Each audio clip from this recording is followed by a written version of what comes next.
A las 11:47 p.m. del 9 de febrero de 1943, la cabo primero María Marie Delgado se agazapaba dentro de un búnker de suministros destrozado en la isla Halcón, rodeada mientras la infantería japonesa avanzaba desde 3 direcciones, con solo 17 cartuchos en su M1 Garand, sin enlace por radio, y con tropas enemigas acercándose a menos de 40 metros.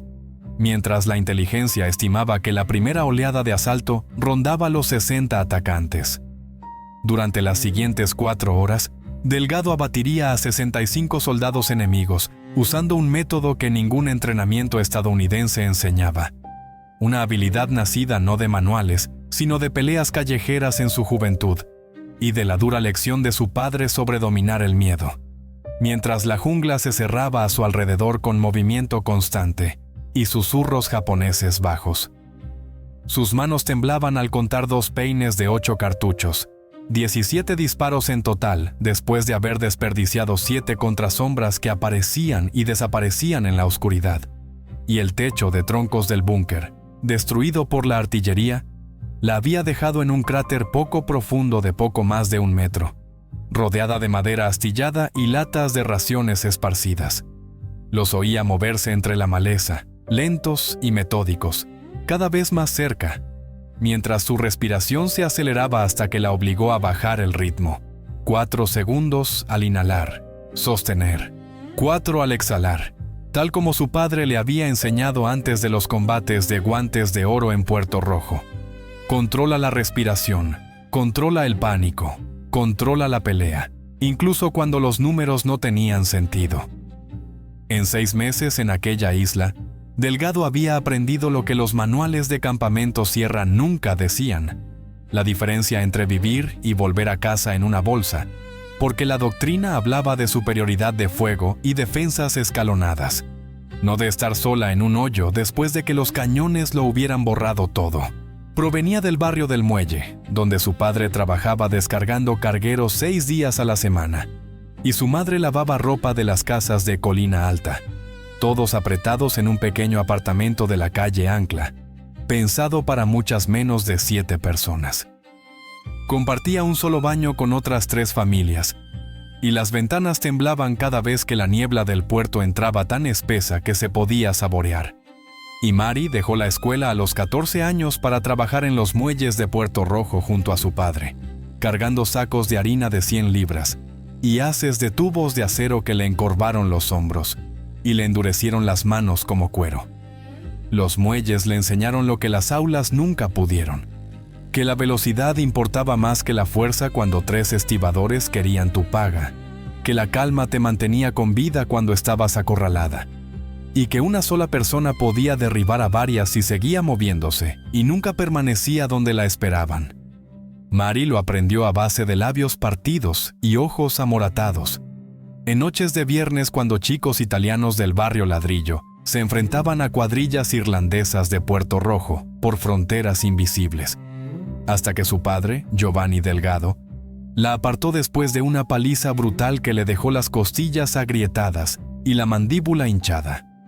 La sentó a la mesa de la cocina, sirvió 2 dedos de grapa casera y habló en el dialecto siciliano que había traído del viejo país, advirtiéndole que la mayoría se paraliza cuando está rodeada, lanza golpes sin control y deja que el miedo la mate.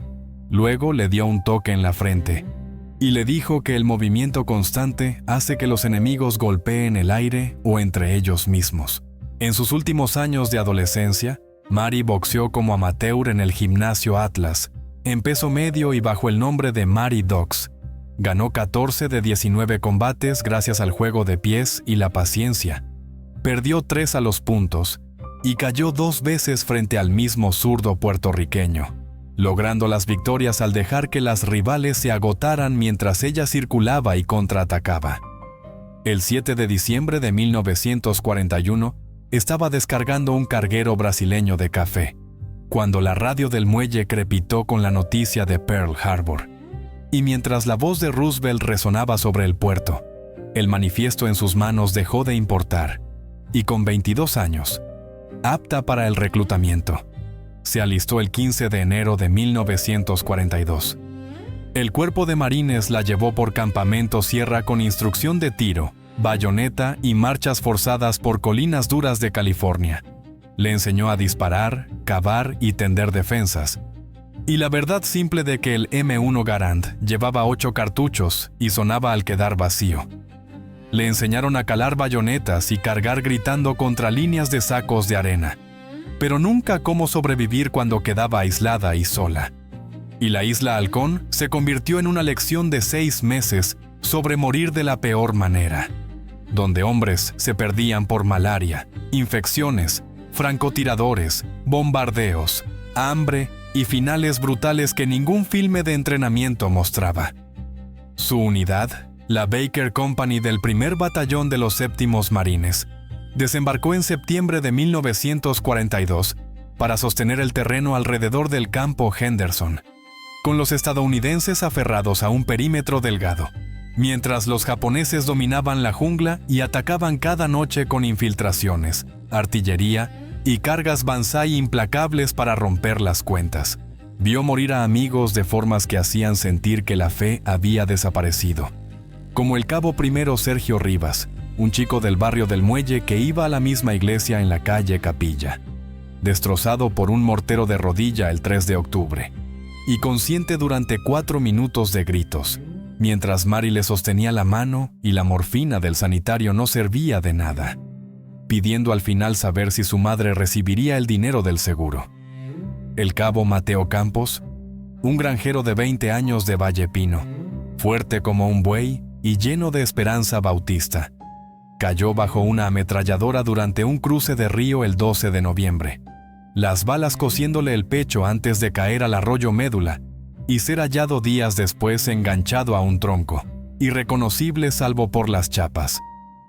El cabo primero Tomás Klein, de Puerto Hierro, duro como cables de acero, había sobrevivido a Colina Halcón en septiembre, pero el 4 de enero recibió una bayoneta en el pulmón y se ahogó en su propia sangre mientras Mari intentaba sellar la herida, con el terror en los ojos al apagarse 19 años de vida en un hoyo de barro lejos de casa.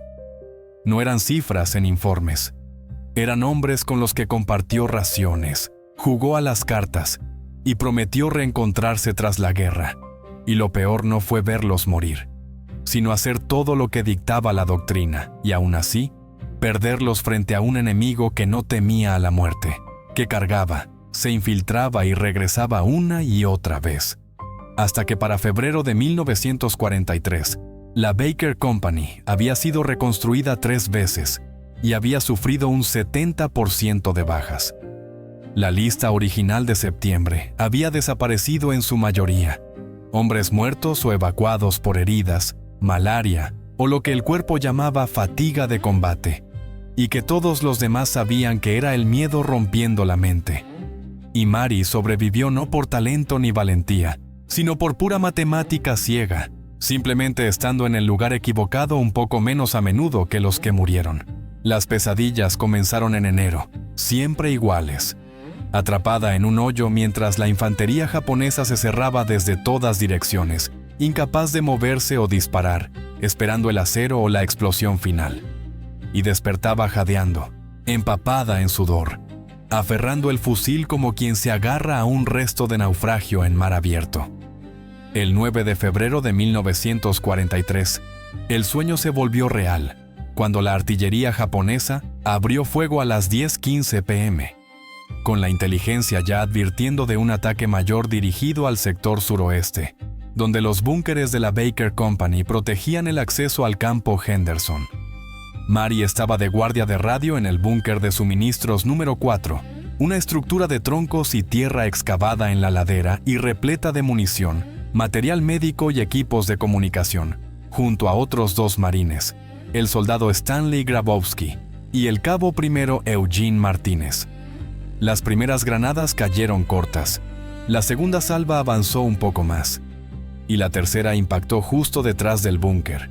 La onda expansiva le robó el oído y dejó solo un pitido agudo mientras todo parecía sumergido. Vio moverse los labios de Grabowski sin oír nada, y a Martínez agarrar el auricular para informar del bombardeo, recibiendo solo estática muerta en lugar del puesto de mando. La cuarta salva golpeó de lleno el búnker 4. Y Mari sintió como el mundo se comprimía en un estallido de luz blanca y fuerza, que la lanzó contra la pared trasera, antes de que todo se apagara.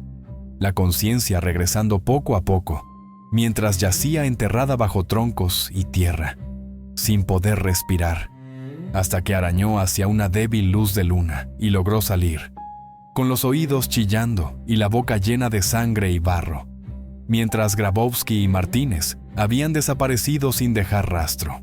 El centro del búnker era ahora un cráter humeante de madera astillada y tierra, sin cuerpos ni sangre, solo vacío, la radio destruida, los suministros médicos sepultados y las cajas de munición esparcidas por la pendiente, algunas reventadas, derramando peines de M1 en el fango. Recuperó su fusil, revisó la recámara y se deslizó dentro del cráter, de apenas 1 metro o metro y medio de profundidad, suficiente para una cobertura mínima pero no para una defensa real. Cargó un peine nuevo y contó otros 2 en las cartucheras, 24 disparos en total. El bombardeo cesó a las 11:35 p.m. y el silencio fue peor que las explosiones porque sabía lo que venía después. Forzó el oído entre el pitido hasta que voces y movimiento llegaron desde abajo. El chasquido metálico de cerrojos y el roce del equipo, mientras se pegaba al suelo y controlaba la respiración. 4 segundos al inhalar, sostener. 4 al exhalar, sabiendo que estaba completamente sola, sin comunicaciones, sin refuerzos, y sin saber si la Baker Company siquiera seguía existiendo. A las 11:47 apareció el primer soldado japonés en el borde del cráter y Mari le disparó al centro del pecho. El Garand rugió una vez. El fogonazo iluminó su rostro sorprendido por una fracción de segundo. Y ella rodó de inmediato a un lado. Cuando más figuras dispararon contra el lugar vacío, respondió desde un nuevo ángulo. Abatió a 2 más y volvió a moverse tras un tronco caído. Cuando varios soldados saltaron dentro del cráter, la doctrina decía que debía mantenerse en posición, pero quedarse significaba morir. Y el instinto tomó el control cuando salió trepando. Corrió cuesta arriba, giró detrás de un árbol destrozado y abrió fuego contra la persecución, derribando a 2 y obligando al resto a dispersarse. Mari volvió a correr antes de que pudieran responder al fuego. Cortó hacia la derecha y usó las sombras del claro de luna y la maleza espesa para romper sus líneas de visión. Con la voz de su padre resonándole desde la infancia: «Sigue moviéndote, no te detengas, haz que te pierdan». Y luego rodeó el cráter desde otro ángulo, donde 2 soldados japoneses registraban los restos con la espalda vuelta y los fusiles bajos. Los abatió a ambos y desapareció cuesta abajo, agachada y zigzagueando entre los árboles mientras más gritos convergían hacia el lugar donde había estado. Entonces, todo encajó. No podía defender terreno contra 60 atacantes, pero sí podía cazar a 60 hombres que no sabían dónde estaba, manteniéndose móvil, atacando desde la nada y desapareciendo antes de que pudieran concentrarse, convirtiendo la oscuridad y el terreno en armas, aunque todos los manuales lo prohibieran, porque la cohesión no significaba nada cuando ya estaba sola. A las 12:03 a.m. se entregó por completo a esa decisión, fluyendo por la jungla sin patrón. Y a las 12:17, encontró a 3 soldados montando una ametralladora tipo 92. Mató al tirador, al cargador y al observador con 3 disparos, tomó granadas y salió corriendo. A las 12:34 regresó al búnker de suministros 4 desde arriba de la pendiente y lanzó una granada capturada contra 5 hombres que revisaban las ruinas, alejándose antes de que la explosión se apagara. Y a las 12:51 se quedó inmóvil cuando 2 soldados pasaron a menos de 1 metro, con olor a cigarrillo en el aliento, disparándoles por la espalda cuando siguieron de largo. El ritmo se repitió: moverse, escuchar, golpear, desaparecer, mientras la munición se consumía con rapidez aterradora, de 8 disparos a 5, de 5 a 3, hasta que a la 1:08 a.m. el fusil sonó vacío y cargó su último peine, 8 cartuchos restantes, mientras oficiales japoneses gritaban órdenes, organizaban barridos y líneas, sabiendo que algo los estaba matando de forma metódica, pero sin poder ubicar dónde. El tráfico de radio se intensificó. Las bengalas dibujaron arcos sobre la jungla y la bañaron con una luz blanca y dura que creaba más sombras de las que eliminaba. Y Mari se aplastó en una zanja de drenaje cubierta de helechos, mientras un pelotón pasaba a un brazo de distancia. A la 1:29 a.m., encontró a un marine ya frío por el bombardeo inicial. Tomó 2 peines completos de M1, 16 disparos. Murmuró una disculpa y siguió avanzando mientras su método se afinaba. Atacar desde arriba donde no lo esperaban, disparar desde detrás de los árboles para dispersar el fogonazo, contar hasta 5 antes de moverse para que corrieran hacia el lugar equivocado. A las 2:03, abatió a un oficial japonés que dirigía a un grupo con señales. Mató a 2 más cuando los hombres sin mando se dispersaron, y derribó a 3 mientras huían antes de que uno escapara en la oscuridad.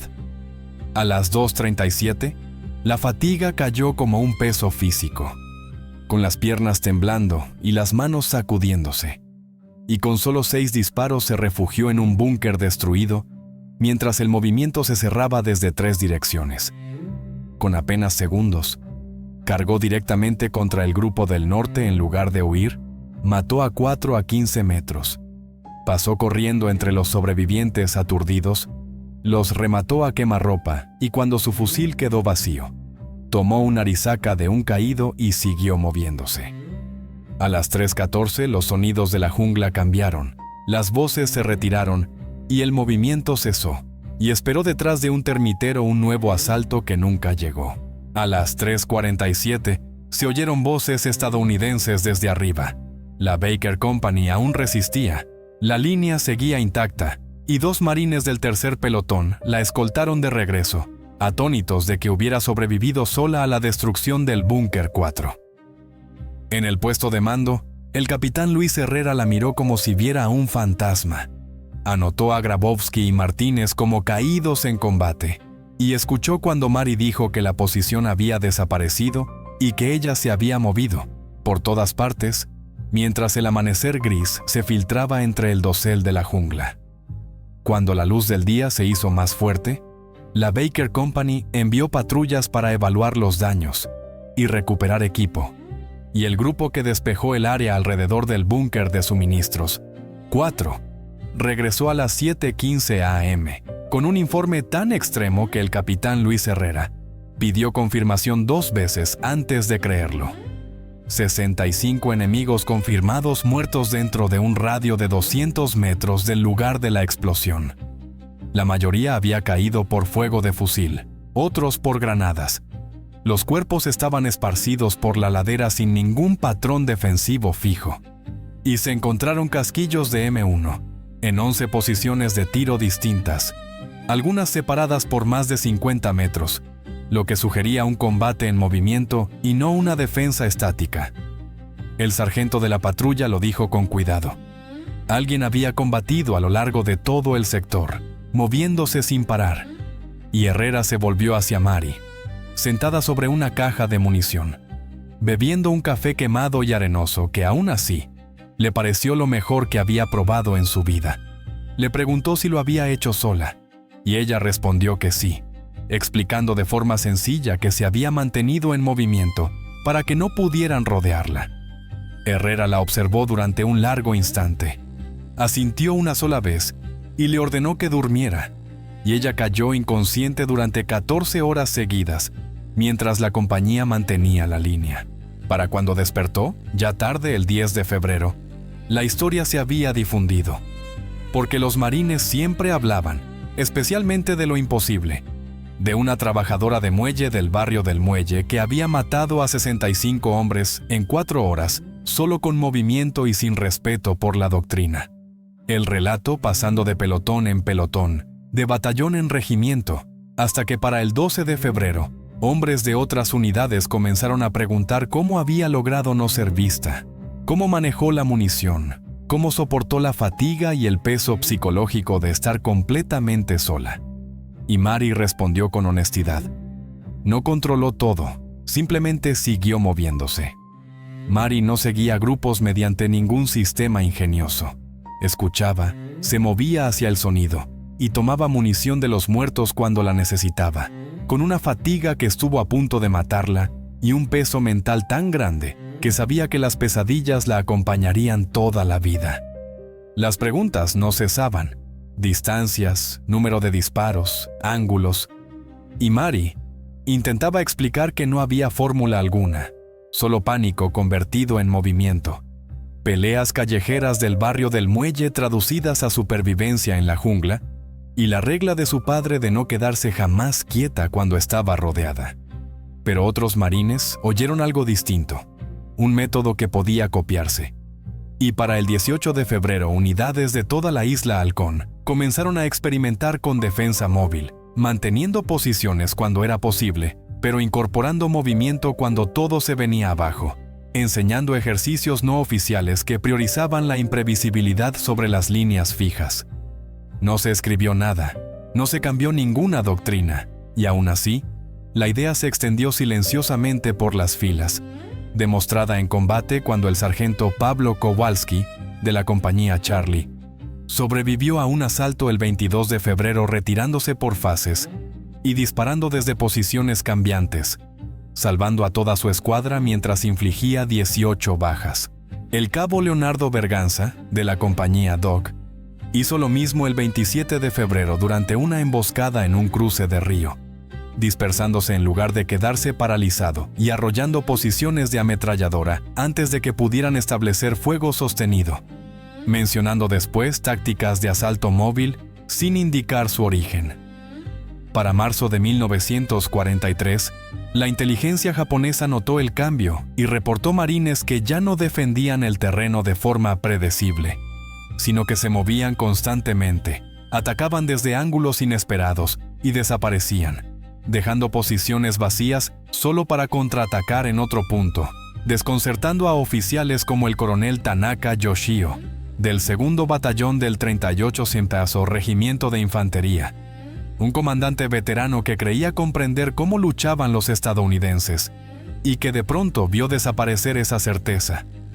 Febrero y marzo de 1943 obligaron al coronel Tanaka a replanteárselo todo, ya que solo en febrero su batallón perdió 93 hombres frente a lo que los informes empezaron a llamar defensa móvil estadounidense, en la que posiciones destinadas a ser sobrepasadas se convertían en trampas mortales cuando los marines aparecían, disparaban, desaparecían y volvían a golpear desde otros puntos, rompiendo ataques basados en suprimir defensores fijos. El 7 de marzo, Tanaka observó personalmente un asalto cerca de la colina 123, un plan de manual con preparación de artillería, infiltración desde múltiples direcciones y una superioridad numérica aplastante, que aún así se disolvió en el caos cuando sus soldados no lograron fijar al enemigo, viendo a los marines moverse como espíritus, disparar desde cobertura, retirarse antes del fuego de respuesta, rodear y atacar por la espalda, hasta que 2 escuadras japonesas llegaron a dispararse entre sí en la oscuridad. El ataque terminó con 31 bajas japonesas frente a solo 3 estadounidenses, y esa misma noche, Tanaka redactó un informe señalando que los americanos ya no defendían según lo previsto por la doctrina. Abandonaban posiciones, combatían desde puntos cambiantes y obligaban a extremar la cautela al enfrentarse a pequeñas unidades. Informes similares siguieron llegando, y a comienzos de 1943, los manuales japoneses empezaron a advertir que los marines en terreno selvático favorecían la movilidad frente a la defensa estática, un cambio que desconcertó a mandos entrenados para combatir enemigos previsibles, sin saber que todo se remontaba a la improvisación desesperada de Mary Delgado.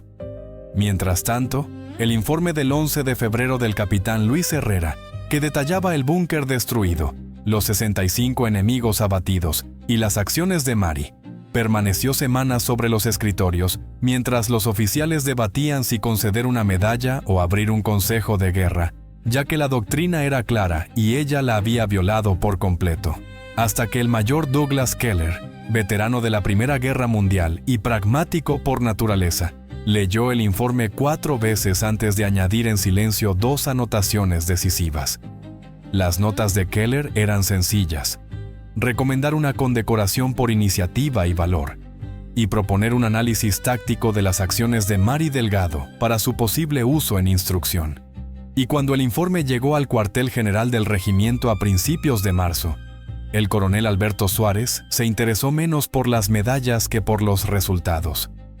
Había observado una caída en las tasas de bajas, leído menciones repetidas a la defensa móvil, y llamó al capitán Herrera para que le explicara exactamente qué había hecho Mari el 9 de febrero.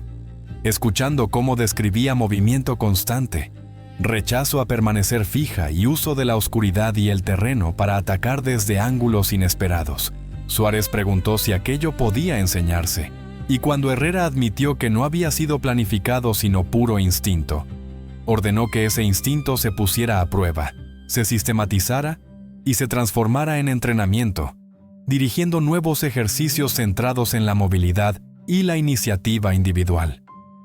Para abril de 1943, el programa se aplicó dentro de los 7º Marines y luego se extendió, enseñando a los marines a abandonar posiciones rígidas cuando fuera necesario, mantenerse impredecibles y atacar donde el enemigo menos lo esperaba, sin mencionar jamás a Mari Delgado en los documentos oficiales.